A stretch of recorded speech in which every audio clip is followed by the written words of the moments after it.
আপনার নাম? আমার নাম জুলি মাইতি। আমি বিপিএইচএন পোস্টে আছি। তো আজকে আমাদের ব্লকে একটা ওই নারী দিবস উপলক্ষে খুব ভালো একটা প্রোগ্রাম হয়েছিল।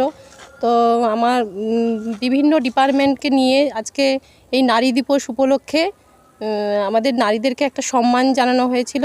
প্রোগ্রামটা খুবই ভালো হয়েছে এবং এই প্রথমবার আমাদের এরকম একটা প্রোগ্রাম, যেই কাঁচলাগড়ে বিডিও অফিসে এরকম একটা প্রোগ্রামকে আমাদেরকে সম্মান জানানো হয়েছে। সবাই মানে খুব ভীষণই ভালো হয়েছে প্রোগ্রামটা। এই যে আজকে সারা বিশ্বে তো আমাদের নারীরা অনেক আগের থেকে অনেক উন্নতি হয়েছে, অগ্রগতি হয়েছে। কিছু ক্ষেত্রে যেটা আমরা এখনও ভুলে যাচ্ছি, যে বাল্যবিবাহ বা কন্যা সন্তান হত্যা বা শিক্ষা ব্যবস্থায় স্কুলে মেয়েদের পিছিয়ে পড়া, এইগুলোকে আরও আমরা আজকের দিনে সবাই প্রতিজ্ঞা করছি যে এইগুলোকে আরও আমরা উন্নতি করব, বা সবাই মিলে আমরা প্রতিজ্ঞা করছি নারীরা বা সবাই, মানে পুরুষরাও সবাই মিলে, যাতে এই ডেভেলপমেন্টটাও আমরা এগিয়ে নিয়ে যেতে পারি, সেটাই ভাববো।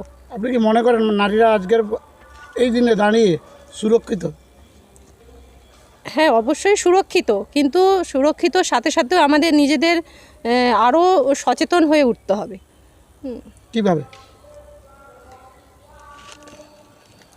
সবাইকে সচেতন হতে হবে, সেটা শুধু নারীরাই নয়, নারী পুরুষ সবাইকে সচেতন হলেই তবেই গিয়েই আমরা কিন্তু যে নিজেরা সিকিউরিটি ফিল করব।